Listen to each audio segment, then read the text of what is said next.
Hi there, I am Sarah and I'm going to be teaching you guys how to play a game called Rummy Royale.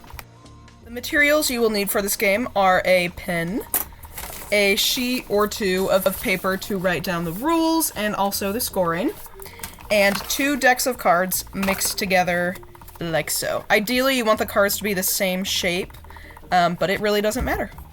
First, I'm going to go over the theory of it. It is essentially sort of similar to Rummy if you've ever played that, or Gin Rummy.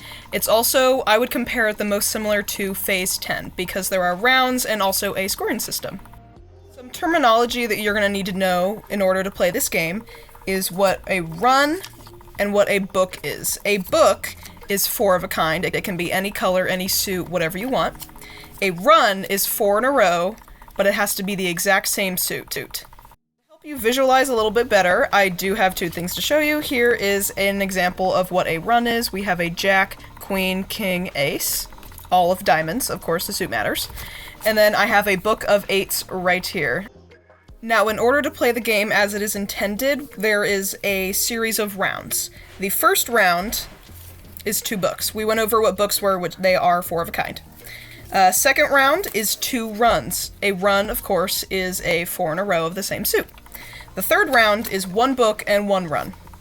The fourth round, you are going to deal 4 more cards. The first 3 rounds are 8 cards. The last 4 are 12. The fourth round is 2 books and 1 run. The fifth round is 2 runs and 1 book. The last 2 rounds are what I think are the hardest ones. You have 3 books for round 6 and 3 runs for round 7. Now that we know what the rounds are, I'm going to go over a little bit of what the point system is. So, 9 and below, they would be worth 5 points.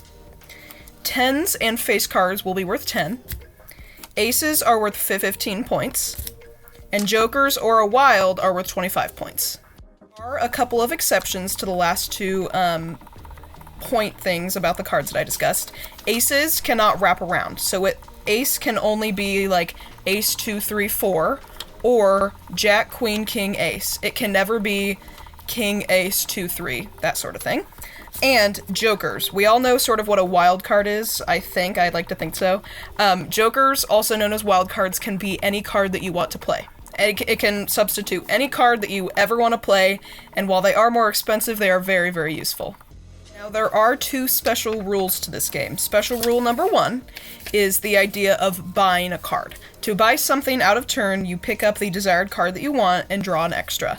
This happens when somebody, let's say 2 players away, discards something that you want.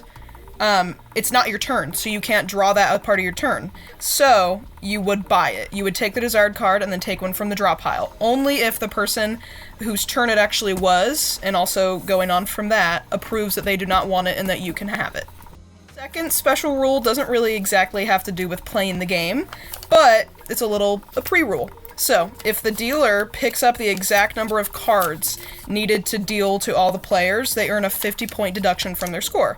And of course, you want the lowest score. The lowest score wins. Now that we know some basic terminology and rules, I wanted to give a general instruction overview of how to play. So, there's a dealer, they deal all the cards, the person to the left of the dealer gets to go first. Each turn starts with drawing 1 card, playing if you can, and discarding. That's how every turn will go. Now, playing means that you have to play all of the cards that you can and then discard. So if it was the first round and you need 2 books, you can't play 1 book and then discard. You have to draw, play both of your books, and then discard.